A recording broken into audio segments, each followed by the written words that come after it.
এ হামলা দেশের বিভিন্ন প্রকৌশল বিশ্ববিদ্যালয়ের শিক্ষার্থীদের উপর। এ ঘটনা বেলা 1:30টার দিকে।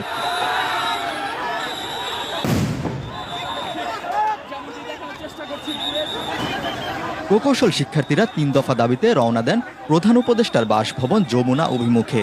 মিছিল পৌঁছায় রাজধানীর শাহবাগ মোড় থেকে কয়েক গজ দূরে হোটেল ইন্টারকন্টিনেন্টালের সামনে।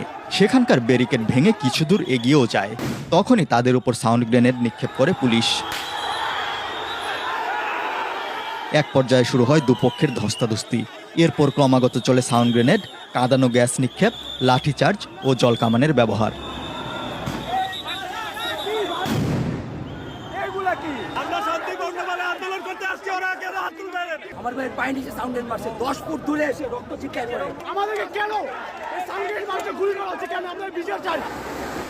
এমনকি পুলিশের দিকেও ইট পাটকেল নিক্ষেপ করেন আন্দোলনকারী শিক্ষার্থীদের কেউ কেউ। ঘণ্টাখানেক সংঘর্ষের পর ছত্রভঙ্গ হয়ে যান শিক্ষার্থীরা। অবস্থান নেন শাহবাগে। দুপক্ষেই হতাহতের ঘটনা ঘটে। আমাদের বেশ কয়েকজন গুরুতর আহত হয়েছে। তারা প্রচুর ইট মারছে, আর যে তাদের কাছে যে হেক্সা চাকু টাইপের ছিল, এটা কয়েকটা জায়গায় আমাদেরকে মারার কারণে আমাদের কয়েকটা ছেলেপেলে কিন্তু এখন গুরুতর আহত। এর আগে পূর্ব ঘোষিত লং মার্চ টু ঢাকা কর্মসূচির অংশ হিসেবে শিক্ষার্থীরা জড়ো হন বাংলাদেশ প্রকৌশল বিশ্ববিদ্যালয় বুয়েট ক্যাম্পাসে।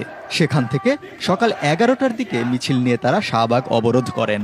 বুয়েটের পাশাপাশি দেশের আরও কয়েকটি প্রকৌশল বিশ্ববিদ্যালয়ের শিক্ষার্থীরা অংশ নেন মিছিলে। একই দাবিতে গতকাল 26 আগস্টও শাহবাগ মোড় অবরোধ করেছিলেন প্রকৌশল শিক্ষার্থীরা। তাদের দাবি, শিক্ষার্থীরা ডিপ্লোমা সম্পন্ন করে নামের আগে প্রকৌশলী শব্দ লিখতে পারবেন না। ডিপ্লোমা প্রকৌশলীদের কাউকে নবম গ্রেডে পদোন্নতি না দেওয়া, এমনকি 10ম গ্রেডের চাকরিতে প্রবেশের ক্ষেত্রে শুধুমাত্র স্নাতক প্রকৌশলী